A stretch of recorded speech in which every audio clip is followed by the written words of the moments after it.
After a career in app development and with experience as a CTO, Josh Nell joined Lambda School to help change the way students think about coding school and learning. As the head of instruction, Josh is constantly innovating and adjusting the Lambda curriculum in order to make sure that his students are as prepared as possible when they graduate from the program and enter the real world. In this episode, Josh and Ian discuss the challenges associated with creating and maintaining an online coding bootcamp designed to change the face of education. Plus, they dive into what it means to have a community of well-trained graduates and how Josh's past experience as a CTO helps him excel in his role today. This podcast is sponsored by the Lightning Platform by Salesforce. Salesforce just introduced the Lightning Platform Mobile, the low-code mobile app development platform that empowers anyone to easily build, publish, and manage AI-powered mobile apps for employees and for customers. Find out more at salesforce.com/buildmobileapps. Welcome to another episode of IT Visionaries. I'm Ian Faison, Chief Content Officer here, mission.org. And on the other line, Josh, what's going on? What's going on? I'm doing great. How you doing? I am very excited to talk to you today. We have actually had someone from Lambda School on a different mission podcast, and we wanted to come back to get someone to talk to our IT audience. And who better than someone with an IT background like yourself? Although your current role is not quite IT, we want to get into what you're working on at Lambda School, what Lambda is doing in general, which is super fascinating and relevant to our audience of people that are looking for talented individuals. And then we'll also touch on a bunch of stuff from your background that we find particularly interesting. So first, how'd you get into IT? I started building computers when I was 11. I was kind of an entrepreneur, and I thought I could build a cheaper computer than the compact Presario down the street at Shopco or whatever. So I decided I could put together those pieces and started building computers because I loved video games, and that's how it started. Was your favorite early game? Back then it was Warcraft, Orcs and Humans. Nice. That was like literally the game I built the computer for, so I could handle it with the RAM and setting up TCP IP connections over hardwired cross coaxial cable. Super nerdy stuff, but I loved it. That's great. You have a really interesting role as head of instruction or director of instruction at Lambda School. Can you kind of explain what your scope of responsibilities are and what you're working on? Sure. So this is kind of a new role that evolved from our growth strategies. We've been growing like crazy, and so crazy. I mean, we're talking 20 employees a month right now. Wow. That's not an exaggeration. And it's just, I don't think I've ever seen anything like this. And I've been around the block. So it's been like, wow, this has been blowing my mind. But we basically have enough instructors now that we need a true north in how all the instruction should look at Lambda School. And I had been teaching at Lambda School for the past year and a couple months as a web instructor. And so I moved into this role, and that's how it evolved. Well, I guess as far as like what we do and what I do in particular is I work with our program managers, which is just a management position where they're working with instructors who then work with our students. So we right now have around 1,300 active students at Lambda School, and I'm sure that number is going to be laughable in the future, but it seems massive to us right now. Sure. So yeah, that's what we do, and that's basically I'm working with them, and we're teaching them how to be better instructors, because a lot of these people came from IT backgrounds and programming backgrounds, but they didn't necessarily have teaching skills coming in. Maybe they had a passion for teaching, but we've found that to be quite the unicorn, to have somebody that could not only do something, explain something, and be able to handle a classroom in a remote setting. I mean, those are some really interesting skills that you could put on your profile, is to manage a classroom of over, let's say, 100 students actively learning, and not in a webinar setting, but in a very interactive setting. It's difficult. Yeah, and let's talk a little bit more about specifically how Lambda works, because it is something that has been in the news a bunch recently. We had Austin Allred, the CEO, on Education Trends, and talking about what is shifting and this shifting landscape of specifically a massive, massive need for developers, for engineers, for technical talent that is, I'm sure our listeners are all nodding along because they know how difficult it is to fill these positions. Why is it so important to be building Lambda School? Man, that is the golden question. And that is really, we talk about becoming income accelerators more than, we're creating technologists, because technology is a byproduct of what we're doing. Like, we're trying to change people's lives through changing their income trajectory. So technology is the lowest hanging fruit, and that's where Lambda School is right now. And so, yeah, you're nodding your head because it's not easy to do. It's not easy to train these people, to give them confidence. I mean, that's a tough one. Is like one of the first challenges that I was given as an instructor was, could you teach that random person on the street? And the person I was interviewing with pointed at a little old lady. I was like, could you teach her how to code? And I was like, honestly, I don't know right now. Yeah, totally. But then eventually, as we evolved into the teaching role and I got used to these things, because I didn't come from education, I taught on the side for fun. And it was just kind of a hobby. And then all of a sudden it was full time, and it was really, really accelerated. And so what we're trying to do is incentivize people by coming in. Now, I think a lot of people that don't know Lambda School, or maybe they've heard Austin speak already, they know about the income share agreement, which allows students to basically learn for free. And in some cases, we have some programs in place where we will actually pay students a living stipend, and that'll actually change their ISA. But it's just unbelievable that way. But I think people get lost in the ISA, and they're just like, oh, the ISA, that's why Lambda School is successful. The moat that we put around it is actually the curriculum and our focus on computer science proper. And so it's pretty interesting because people come into Lambda School thinking it's a boot camp that's online and it's ISA. But that's just not, that's 1/4 of the story. Being able to gain a community at the remote level that we can is just really hard to do. Like, we have students literally across the world, and they're helping each other. Like, our community is so active, and the more Lambda School people that get hired, the quality of education continues to grow. Like, we're this like growing, bustling income acceleration company that is just hoping to fill those gaps that a lot of you have that are listening, because we're trying to create students that are more focused on helping you immediately. And we feel that giving them those practical skills, like a full stack web developer, for example, then goes into a computer science proper. So we're talking like going into C and Python, data structures and algorithms. Like, this is stuff that boot camps can't cover because of time and money. And we can, because of our ISA structure and the way we've built our company. Well, I think it's really interesting delineation there, because I think when boot camps first kind of started coming around and becoming more popularized, it was this situation where it's really interesting to have someone that can go from, the person who's working at 24-hour fitness that would love to be a developer but has no means or ability to do that, to someone who is a new hire.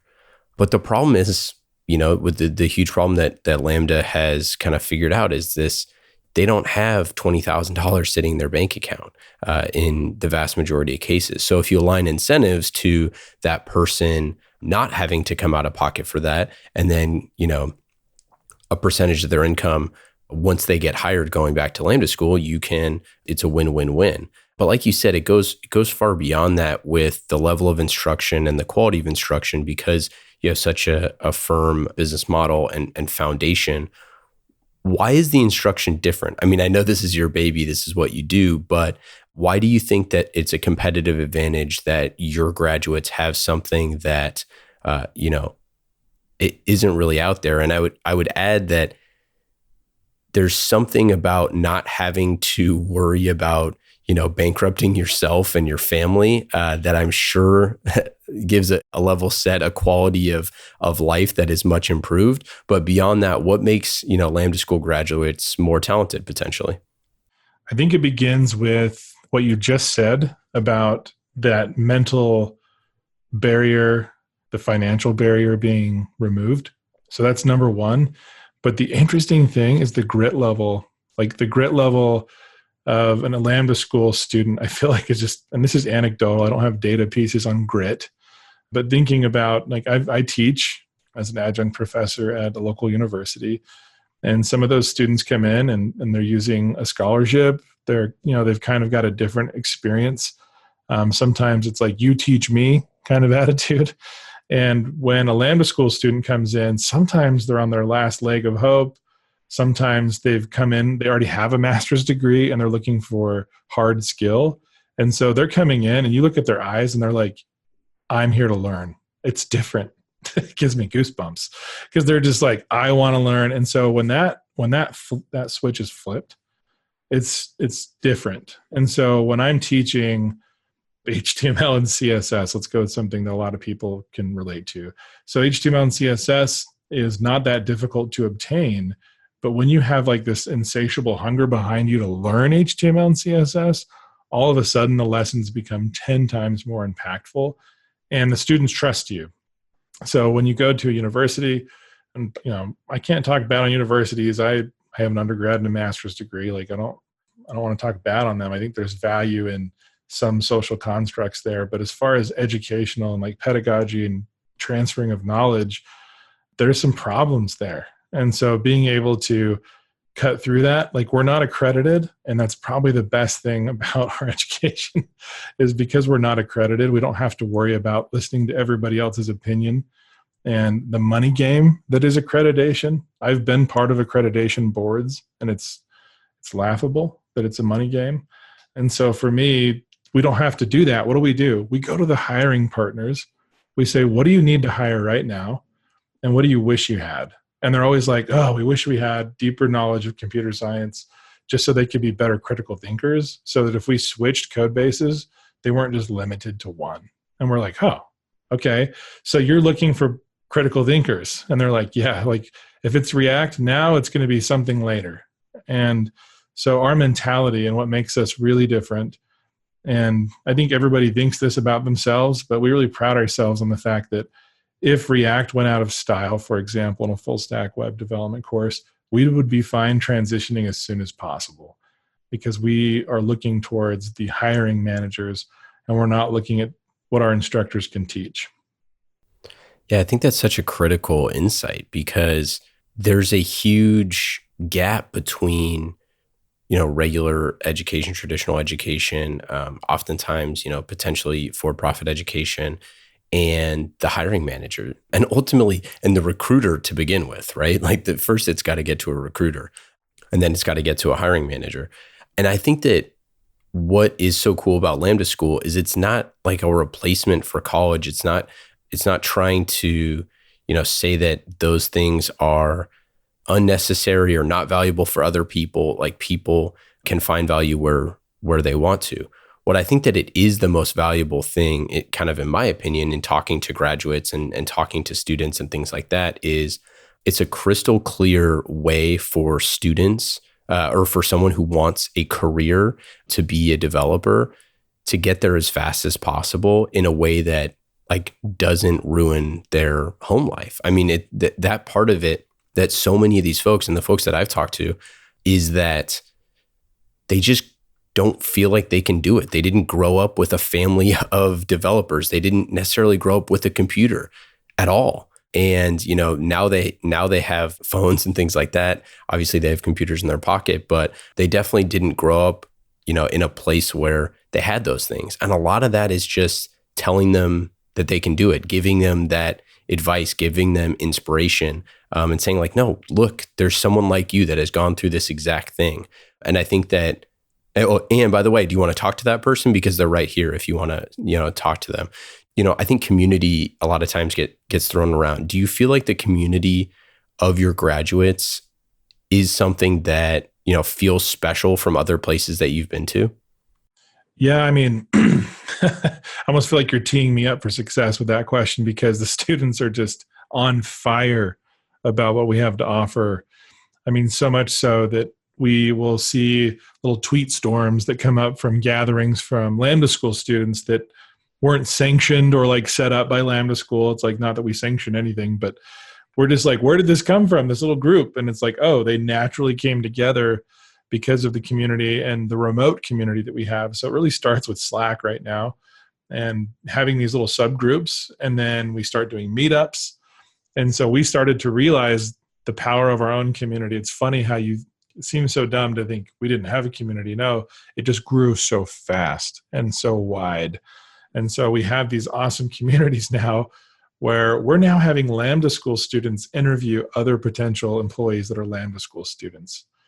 I mean, it's like, what? That is so mind-boggling that our students are in a place where they've progressed over a year, and then a year later, another Lambda School employee or a student came in as an interview, and they were told to go interview that person. Yeah, that's crazy. That's ridiculous. For us, it's been something that we're just like so grateful for. But I mean, and that's it. The community is just, I mean, they're like on fire. It's so fun to see everybody get together. What does this look like in 10 years? Like, do you think that, these folks that are, out there, and I mean, I kind of just what you said, I think is so exciting. The idea that, these people are going to be VPs someday. These people are going to be CIOs and CTOs. These people are going to be leaders, and they're going to be able to, hire more Lambda School folks and folks outside of that and build their own companies. One of the things we talk about all the time on IT Visionaries is this idea of citizen development, that people who are growing up with technology, young people now, or, it's not even young, it's just anyone who is excited about technology can, with low code and no code tools, build stuff immediately, which is really exciting. Do you think this kind of like world of innovation that's happening around this stuff, what does this look like in 10 years? That's where we're looking. And we're looking at bigger and like sometimes rank and file employee. We have so much that we've got to get done that the vision, we come and have a vision meeting basically every all hands where we get together, and it's so fun to look up for a second and then look down and get back to work. But the 10-year is so big, it's so disruptive that, we really see Lambda School being in multiple places. Like technology, like I was saying before, is the lowest hanging fruit because we feel like that's where the fastest amount of income acceleration just naturally occurs right now in our society. But there's other low hanging fruit that's just above that fruit. And so we feel like with our pedagogy, our approach, our community, all the things that we've been talking about this whole time, sky's the limit. So like, what does that mean? Well, I mean, I don't know. We're trying to figure that out. But oftentimes when we have these meetings, we have growth meetings, and they talk about, if Lambda ships a rocket, we're on the launch pad. Like we haven't even blasted off yet. Like that's the mentality we have. And it shows in the way that we're being aggressive and moving so quickly. So like, what does it look like in 10 years exactly? I don't know. But if any indication of the last 2 years, going from 0 students to 1,300 right now and growing, I mean, we could just run some numbers and get some math there and be like, wow. But the reality is it could exponentially increase, and we think it will be based on our community as it grows. One of the questions that I've heard from, CIOs and technologists out there about boot camps and different sort of things is that the candidates sometimes are just not really prepared to join the corporate world just yet. Are you worried about that? Are you worried that certain Lambda School graduates aren't really going to hit their stride or aren't talented enough to kind of make it immediately? I don't know if you have a certain type of like number or threshold. I know, for-profit education places, and obviously, those are accredited and all that sort of stuff. They have to hit like 90%, hiring within 6 months or something like that. I might be slightly off on the numbers, but do you find like, is that something that you're worried about, that you're constantly worried about, and how are you kind of preventing that stuff? Yeah, we're constantly worried about it. But one thing that we're really doing that again, sets us apart. Yeah, I'm drinking the Kool-Aid, but I've been in a lot of other Kool-Aid stands. And the reality is we have a mastery-based progression built into what we're doing. And that's something that I can't say about my university experience. For example, I failed classes in university and they took my money and I went home with, my tail between my legs that semester. And so what did I have to do? I had to take the class again a whole year later because of the summer block and all that stuff or whatever.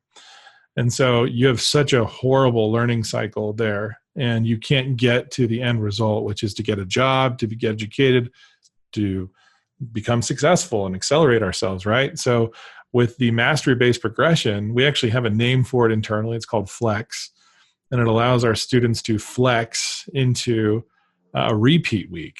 So instead of having to wait a whole cohort, for example, so cohorts are a period of time. Right now, it's 5 to 10 weeks, depending if you're a full-time or part-time Lambda School student. But what we do is instead of making you wait, 5 weeks to try again, which is still better than a year or a semester, we actually let you try again immediately. And we have things in place, meaning we have teaching assistants, we have curriculum that's actually pointed directly at mastery-based progression. And so that's really what sets us apart in the exact thing that you were asking about is preparedness. And so we make sure that students are prepared by having filters, basically sprint challenges to make sure, hey, do you really understand this? Could you really do this thing? And it's all project-based, so we can make sure that they can build a thing, for example. And so if they can't build the thing, if they can't reach what we call MVP, minimum viable product, we try to use terminologies that's in corporations everywhere. Sprints, agile methodologies, we practice all these things in preparation for that corporate world. And if they can't do them, then they have to repeat them until they can do them. And that's what's like, wow, that's a huge cost for any school. And because we're so student obsessed, like that's one of our values is to be student obsessed, is we think about, how can we make sure these students don't get left behind? And that's how we've introduced that Flex program. So my answer really is we have thought about it. Every student that does get to the end of our program has demonstrated mastery of so many objectives that we could say that they're ready. We even have demonstration of mastery for career skills. So it's not like we're not just teaching them hard skills, like that's huge, but we're actually going over soft skill development. We even do play-by-play interview analysis, like NFL style, where Nice. we'll stop the video and be like, actually, you shouldn't have said that. This is this thing. And we have, 50 people watching it. It's really special.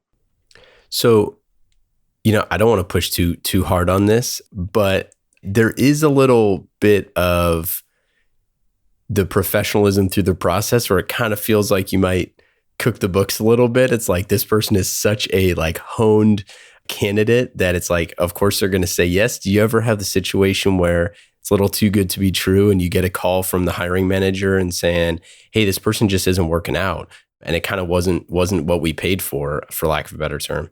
Yeah, for sure. I mean, we have basically thousands and thousands of, failed applications. And that's where I was talking about the grit earlier. Not every person is ready to hire somebody like a Lambda School graduate because they need this, and this now, and that person doesn't have it, for example. And so there's definitely fit problems that occur.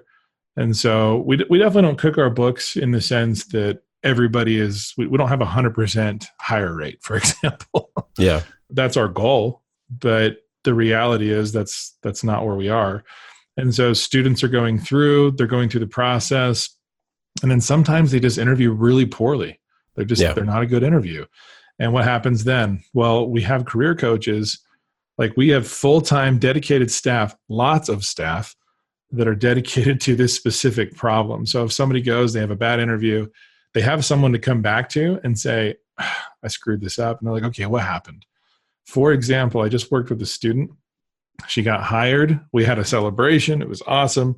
See you later. And then all of a sudden, a couple weeks or a couple months later, actually, I got a DM from her and she said, I lost my job. What do I do now?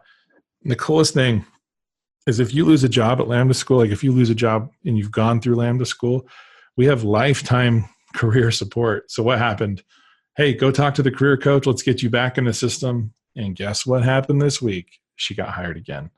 So That's awesome. those things, we have a secular, like, that's where I'm telling you, it's crazy. It's crazy good because of our career support. Our outcomes are always being hawked and our students are not getting lost. Now, yes, there are people that come in, they go through the system. Maybe they barely survive. They're barely passing every sprint challenge till the bitter end. Maybe they went into the flex program and it still didn't work out for them. We still don't give up on those people. Now, does that mean those people are getting hired more than the people that put all the effort into it, or, we're passing out all those things? No, there's still reality that we deal with and we're still trying to figure that out, but it's top of mind. It's not like the last thing. One of the things I think will be a true testament to this type of model is when we have the data 5 years from now on not just whether these people are getting hired, but are they getting promoted? Are they accelerating their actual career? Not just to go from kind of that 0 to 1, like I went from working at the sandwich shop to being a developer, which is the huge step, but how well they progress in their career. And obviously we're going to wait and see, but that's really exciting to me because it's kind of like the customer journey rather than, the buying journey, right? It's like, we don't want people to buy. We want people to be customers for a long time. What's so cool about Lambda is that it exudes this, like, we want you to be successful in life for a long time, not just kind of this short-term transactional relationship, which is really refreshing, to be honest. Yeah, you said it. I didn't say it, you said it.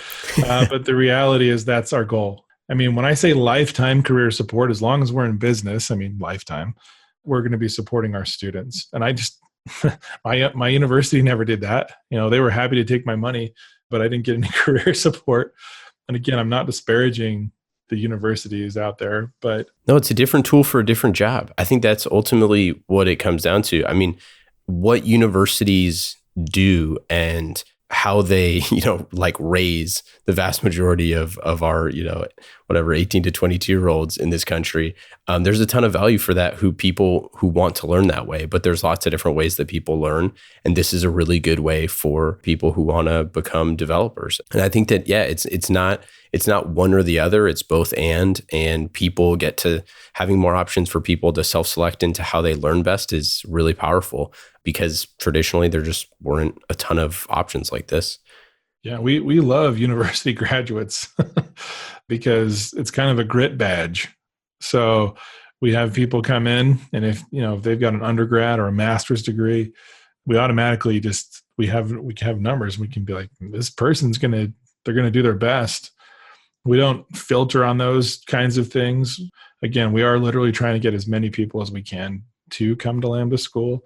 But I think one of the interesting things is when we, at least right now, when we give admissions, whenever we respond to somebody that, received admission to Lambda School, one of the paragraphs says, "We have decided to invest in you." And I think that's a really good phrase. I think it's a really good thing for the students to get in that paradigm that like, oh, wow, Lambda School's investing in me as much as, I'm going to be paying money for them in the ISA later because we're putting in so much front-end effort. We're taking so much risk at the beginning to allow them to basically build their future. And like you said, one thing I want to address is like, we're interested too in what you said about those students that have gone from the sandwich shop to level 1 developer or something. Are they level 1 developer for 5 years? If so, I think we failed. That's a great point. We've been trying to get our students to be, I alluded to it earlier, but critical thinkers and pragmatic in their approaches versus, for lack of a better terminology, like framework warriors or something that only know how to do one thing in React or Angular Vue or Ember, Node or whatever, Ruby on Rails. Those things all come and go. We love to pride ourselves on students that learned React and then what's their first job? Angular. For us is like the biggest cool high five is like, yes, we taught them how to read documentation. We taught them how to be critical thinkers. That is our biggest badge of honor is that they can switch between technologies right out of our school. So I want to talk a little bit about innovation in general. You came from being a CTO. You sat in the shoes of the same shoes as a lot of our listeners. You grew up in IT. You've had a number of different roles in IT. What would be some of the best practices that you use at Lambda to drive innovation amongst these folks that are going through? Because I think a lot of the leaders who listen to the show are looking for ways to drive innovation on their teams. We talked a little bit about the citizen developer idea, but this idea that, you have, tools out there that can help with taking something from idea to app in the matter of 4 hours or something like that. These type of things that are really empowering for employees to have, to know that they can do things beyond just kind of that like ticket taking mentality that we've seen.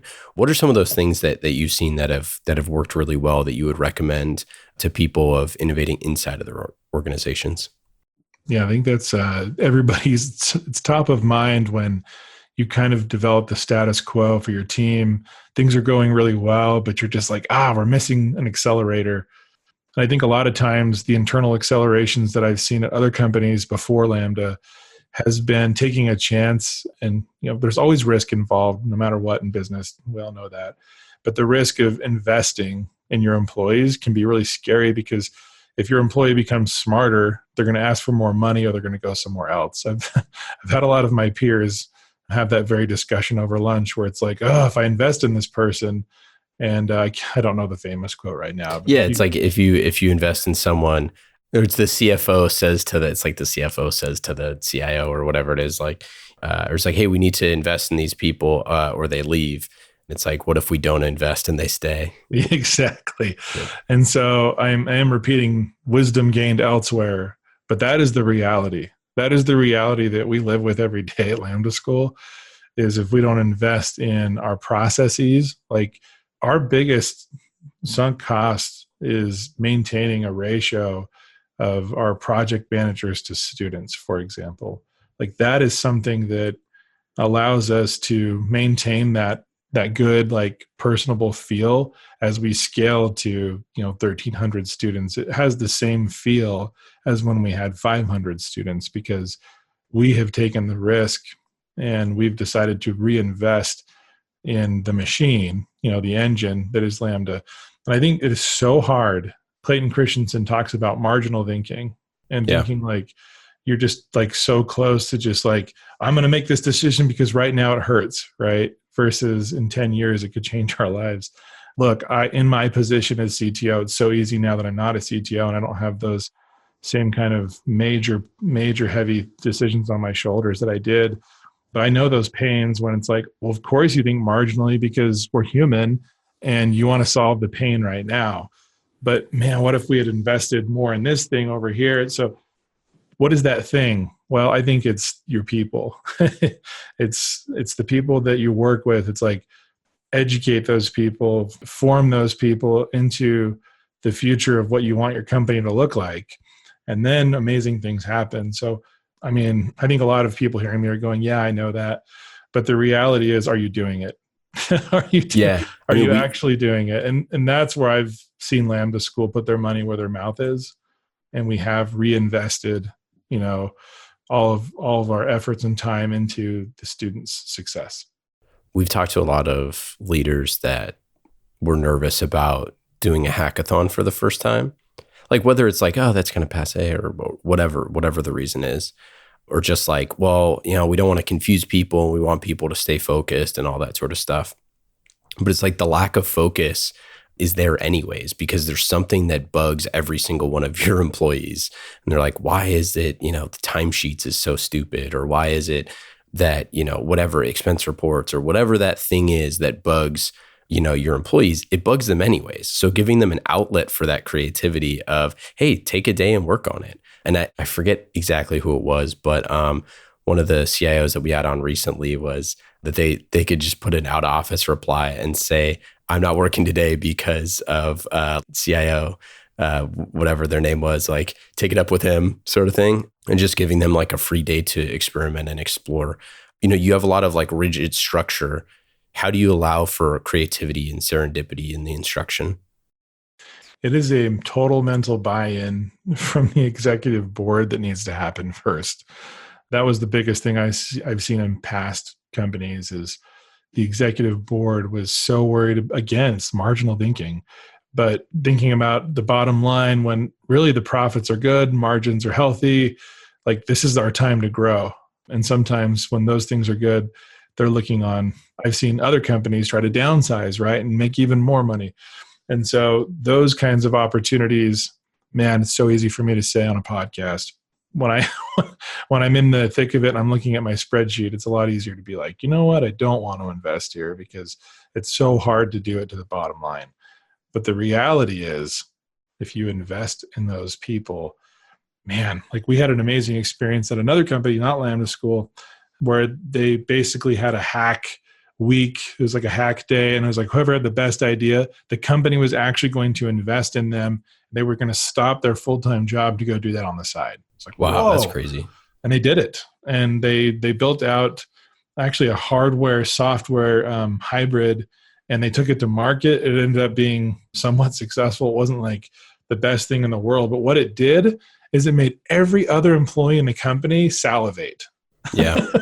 And so all of us were just like, oh man, I want to win the next competition, because look, they're actually in the other room. They're not working on projects anymore. They're doing the thing they said. It was just like this. Everybody was like, okay, next time they do this, this is real. And so that was something I saw and really admired as an employee.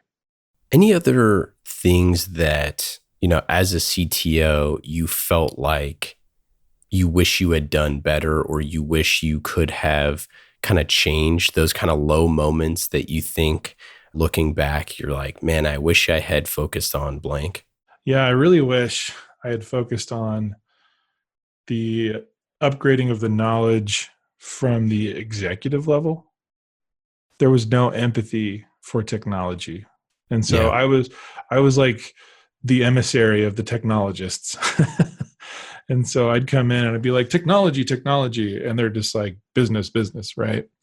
And so I wish I had taken time and been a better salesman of getting the executive board to really gain the empathy of how long things took, instead of looking at a Trello board or a Jira board or whatever and just saying, I put X amount of time in, I get X amount of things out. Being able to gain that empathy, I wish I would have done a better job, because it would have led to better decisions. It would have led to better opportunities for innovation. Yeah, just relaying it back to business outcomes and how technology enables business outcomes rather than... Their favorite word was API. Everything was like business, API, business. And so I wish I would have educated them more so that they could have more words to use than API. All right, let's do some lightning round questions. You have no idea what's coming, but these questions are fast and easy, just like the Lightning platform by Salesforce. Fast and easy. You can go to salesforce.com/build mobile apps. You can learn more about building fast and easy apps, which is a lot of fun. I'm sure you've built a million apps. What's your favorite app that you've built? I think one of my favorite ones was a funeral app. That's morbid, but go on. Because it was an app that I built in ActionScript 3. So you nerds out there, you know what ActionScript 3 could be used anywhere. And so we built it and we actually transpiled it down to an iPad. And it was one of my first experiences doing that. And it was just a fun experience for me as a new developer to build out something so weird as a funeral app. I remember coming home and telling my wife, like, what'd you do today? And I was like, well, I helped build a funeral app. And she was like, what? So I think those little novel things are kind of what makes the industry super fun for me. As far as like big scale fun things, like PepsiCo.com, I built a lot of that. Campbell's Soup, some pretty big brands I've been involved in, and like James Cameron's 3D deep dive app on Facebook. That was super fun. We got to build a little interactive pretend deep dive experience. So there's been some really fun things. The highest rated app I've ever built of the company that I owned was for Donny Osmond. Oh, no kidding. Donny Osmond, I don't know how we got this, but he was he basically redubbed a bunch of songs. And it was so popular because people like my mom loved Donny Osmond, and that demographic, they all went on and they just 5-star rated the crap out of that app. Oh, that's so good. And so it's like I'm like, yeah, I've got this app on the iTunes store that just dominated 5 stars. And it's like, what was it? And I'm like, don't ask. But that was really fun. Behind every popular app is either a really, really good product or a really dedicated audience. That is so true. So yeah, I mean, to be clear, we built that as a company. So that was also one of those fun ActionScript 3 hybrid apps. So had a lot of fun with AS3 back in the day. All right, let's get into the lightning round. Fast questions. What app are you using on your phone that's the most fun? Oh man, it's probably AutoSleep. AutoSleep, that's fun? Yeah, it's so fun to wake up and see how I slept last night. Oh, how does it tell you? What does it tell you? So it connects to your watch. Any smartwatch should do, I think. I don't know. I'm wearing an Apple Watch, but you wear it and then it tells you how many hours of deep sleep you got, restless sleep. It's just a way to like track your health through the night. And so it's super fun to like wake up and be like, how well did I sleep last night? I don't know. I'm just kind of a nut that way. How about favorite use of AI or chatbots you've seen recently? I would say the ones that I don't know are chatbots. So I can't remember the product, but I think I was like trying to buy a domain or something, and the customer service came up, and I legit thought I was talking to a human, until I realized, based on the responses, that it was a bot, and that blew my mind. So that was super fun. What app have you seen recently that you were jealous of? Like, man, I wish I had built this. I mean, I'm really liking Monday.com. It's been super fun. Monday's good. And so for me, like the mobile integrations and the desktop, like how quickly I feel like they've come on the stage has been like definitely jealous. Yeah, and they're investing a ton in marketing because I really like them. Yeah. Favorite book or podcast that you've read or listened to recently? One of my favorite books is going to be, a lot of people are really excited about Sapiens and all those fun books, but I'm thinking about like management books that have been coming to mind. I think Kim Scott's Radical Candor. That one kind of changed the way I thought about communicating with my team, and like ruinous empathy. What a crazy idea. I was like, it seems like common sense. So when you read something and it feels like common sense, I love that. What's your favorite one-day getaway in Utah? Park City. That's easy. I've never been. Park City. I've just driven through. It's got the Olympic Park still there. So you can go see all the Olympic stuff in the middle of the summer, and people are doing like triple backflips off of water slides, and it's with skis on. It's super surreal. It's cool. What do you do for fun? Play the banjo. Whoa. All right. What technology are you most excited about for the future? Really excited about what's happening with CSS lately. Standards committee started talking about using nesting in CSS, and that would be so helpful in combination with variables. So for me, I kind of geek out about CSS. I love it. Last question. What's your best advice for a first-time CTO or CIO? I would say it's not going to be the end of the world if the website goes down. So something that I think I neglected as a CTO, I came in as a software developer and not really a deployment specialist. So one thing that nobody really trained me on as a CTO was the importance of having a solid deployment cycle and being way more familiar with servers in the deployment way. So if you are coming from a software background, you've been building apps, you're really confident in yourself, do not neglect deployment. Start looking at continuous integration. Start looking at all the fun stuff out there, because it's a whole new world that I wasn't prepared for as a software transition into a CTO. Awesome. That's it for the lightning round. Thanks to our friends at Salesforce. You can go to salesforce.com/build mobile apps to learn more. Josh, anything we missed? Any final thoughts? This was really good. I'm impressed. You've done your homework. Well, I appreciate it. Yeah, thanks so much for coming on. Obviously, we're going to be following Lambda. We're huge fans. And are you building anything on the side? You got any projects on the side? That's pretty fun. Yeah, I got some things on the side. Basically, been building. You want to stay sharp as an instructor, and even sharper, I think, as a leader. So yeah, I've definitely been building some things on the side that are NDA, but I've been building. It's been fun. See, that's another great piece of advice. Awesome, man. Thanks so much for hanging out and having fun. This was great, and we'll talk soon. Okay, thanks.